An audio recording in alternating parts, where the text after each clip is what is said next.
ভাইয়া বলল, আরও কিছু জিজ্ঞেস করার থাকলে করতে পারো। হ্যান্ডরাইটিং দেখবে? খাতা কলম আনতে বলবো? দুলাভাইয়ের এই আগ বাড়িয়ে কথা শুনে মেজাজ চটল আমার। অবশ্য হাতের লেখা খারাপ না, গোটা গোটা সুন্দর লেখাই আমার। পড়াশোনায় বরাবরই ভালো আমি। সবাই জানে মিষ্টি দুষ্টু হলেও পড়াশোনাতে ভালোই। মিস্টার তাহমিদ তৎক্ষণাৎ বলল, আরে না না, লাগবে না এসব।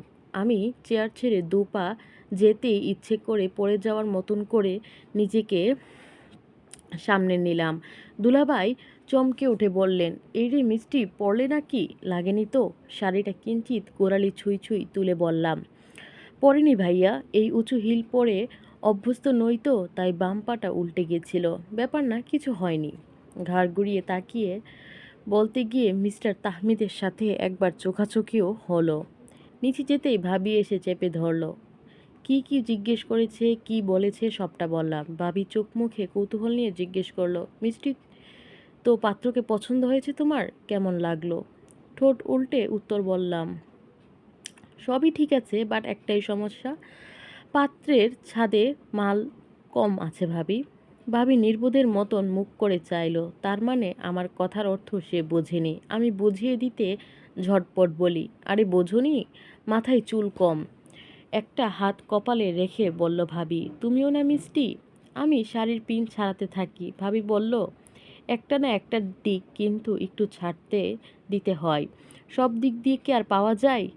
আরে তুমি এটা বলছো, ভদ্রলোকের আমায় পছন্দ হয় কি না সেটা দেখো। এর মধ্যে ভাবির ফোনে বেজে উঠল।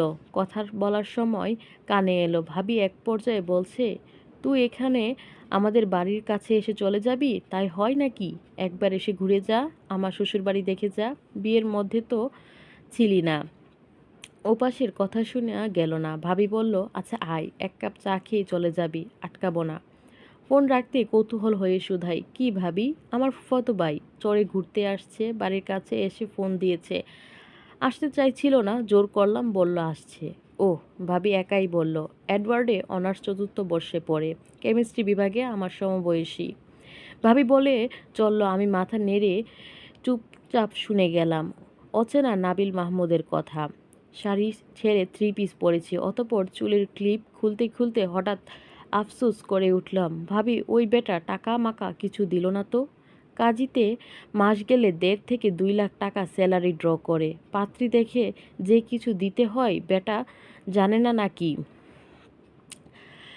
তুমি টাকার চিন্তা করছো?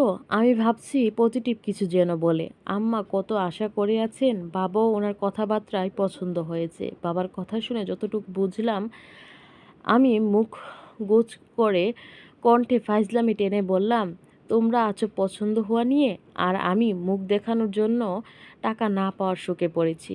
আগেই যে টাকার কল্পনাতে একজোড়া স্নিকার্স পছন্দ করে রেখেছি। আপুকে একবার দেখতে এসে কি হয়েছিল জানো? পাত্রের আপুকে এতটাই পছন্দ হয়েছিল যে যাওয়ার সময় আমার মাকে সোজা আম্মা ডেকে ফেলেছিল।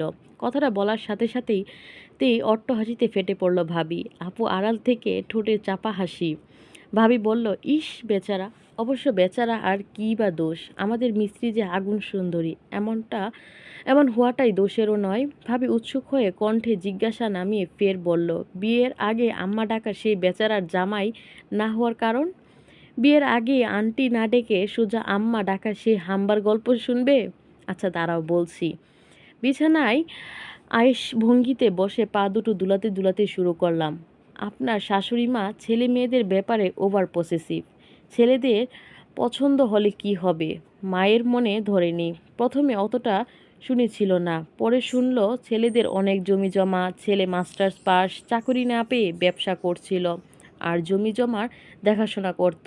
মায়ের চিন্তা, এসব পরিবারে মেয়ে দিলে মেয়েকে অনেক খাটতে হয়, যতই লোক দিয়ে কাজ করাক তবুও বাড়ির বউয়ের অনেক কাজ কাম থাকে। মায়ের আদরের মেয়েটা রোদে পুড়ে সন মন ধন শুকাতে পারবে না, এসব রোদ ঝামেলা সহ্য করতে পারবে না, তাই সোজা না বলে দিল। সেই কারণে বিয়েটা আর হয়নি। আপু আমার কান টেনে বলল, পিঠের উপর দেব দুটো। পুরনো গল্পের ঝুলি খুলে বসেছিস, এত আজাইরা পেঁচাল না পেরে যা কাজ কর। উপরে দেখ নাস্তার ট্রে ওভাবেই আছে, গিয়ে সব এনে পরিষ্কার করে রাখ। সারাদিন কিছুই করিসনি, এবেলার কাজটুকু তুই করবি। আমি কানটা ডলে প্রশ্ন করি, গেছে তোমার বরের কঞ্জুস বন্ধু? ওটার সামনে আমি আর যাচ্ছি না বাপু। চলে গেছে। ভাইয়া আর পারভেজ ছাদে কথা বলছে। আমার এখন ছাদে যেতে মন চাইছে না, তাই তোকে বলতেই এখানে এলাম। চেয়ার ট্রে সব এনে রাখিস। আচ্ছা যাচ্ছি। ঠিক তখনই ভাবির ফোন বেজে উঠল। ভাবি কল রিসিভ করে রুম থেকে বেরিয়ে যেতে যেতে বলল, মোড়ে একটা ফার্মেসি আছে। হ্যাঁ হ্যাঁ, ওখান থেকেই ডান দিকে 4-5 বাড়ি পরেই আমাদের বিল্ডিং। দাঁড়া, আমি নিচে দাঁড়াচ্ছি। আমি বের হতেই মা ডাকলো, মিষ্টি ও মিষ্টি। কাছে যেতেই বলল, এই মিষ্টির বাটিটা তোর দাদির রুমে দিয়ে আয় তো। মিষ্টিগুলো মিস্টার তাহমিদ এনেছে। প্যারাডাইসের প্যারা সন্দেশ আর কাটারি ভোগ। প্যারা সন্দেশটা আমার খুব প্রিয়। দাদির রুমে গিয়ে জানালা লাগিয়ে লাইট জ্বালালাম। দাদি বিছানা সই। প্রায় বছর দুয়েকের মতন হবে বিছানাতেই সব কিছু সারতে হয়। দাদির মুখে তুলে খাইয়ে পর্যন্ত দিতে হয়। দাদিকে আমি বেশি খাইয়ে তারপর গোসল করিয়ে দিই। আপু দাদির রুমে মুখও খুব কমই হয়। ভাবি হঠাৎ হঠাৎ এক আধবার খাইয়ে দেয়। মা আর আমি সব করি। বয়সের ভারে স্মৃতিশক্তি অনেকটাই হারিয়েছেন দাদি। কাউকে চিনতে পারেন না ঠিক মতো, উল্টোপাল্টা কথা বলেন। অথচ ছোটবেলায় এই দাদিকে কত দাপট নিয়ে চলতে দেখেছি। বছর আগেও আমাকে নিয়ে ঠোঁট উল্টে বলতেন, হেরে মিহির মিস্ত্রি তো লম্বা চওড়া, দেখে মনে হয় কিঞ্চি দুলছে। এই মিষ্টি এইটা তো ঠিক নলা বটের চারা। মায়াডারে খাটো হইল কেন? খাইছে কি দুধ না পানি? আর বাপ মাও তো খাটো না, কেন যে? নাক সিটকিয়ে আরও বলতেন, এই মাইয়ারে বিয়া দিতে গেলে আমার পুতের অনেক টাকা মারা লাগবো। মাংনা মাংনা কেউ নিব না। দাদির রুম থেকে বেরিয়ে মনে পড়ল ছাদ থেকে তো এসব আনতে হবে। মনে পড়তেই দৌড় দিলাম। সিঁড়িতে পা রাখতেই ভাবি সামনাসামনি পড়ল। দু কাঁধে তার কাপড়ের পাহাড়। ভাবি জিজ্ঞেস করলো, কোথায় যাচ্ছ? আপু তখন বলল, উপরে মিহি আর আমার ফুফাতো ভাই আছে। তোমার ভাইয়া উপরেই ছিল আম, ছিল জন্য আম্মার সাথে কথা বলে সরাসরি ওকে ছাদিয়ে এনেছিলাম। যাও তোমার ভাইয়ের কাছে পরিচয় হয়ে নাও, আমি আসছি এগুলো রেখে। যে বেগে এসেছিলাম সেই বেগে আমার লহমায় থেমে গেল।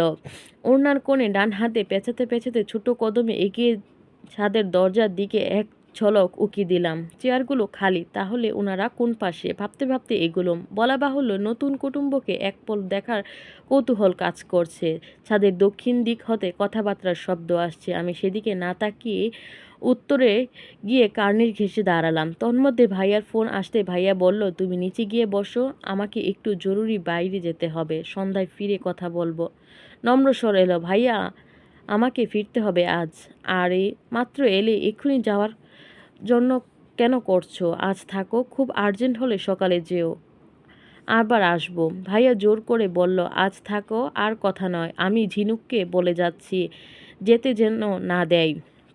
ভাইয়ার কথাগুলো মিলিয়ে গেলে তার মানে নিচে গেছে বুঝি। আমি অপেক্ষায় আছি, নতুন অতিথি নামলে চেয়ার টেয়ারের ভেতর করে নেব।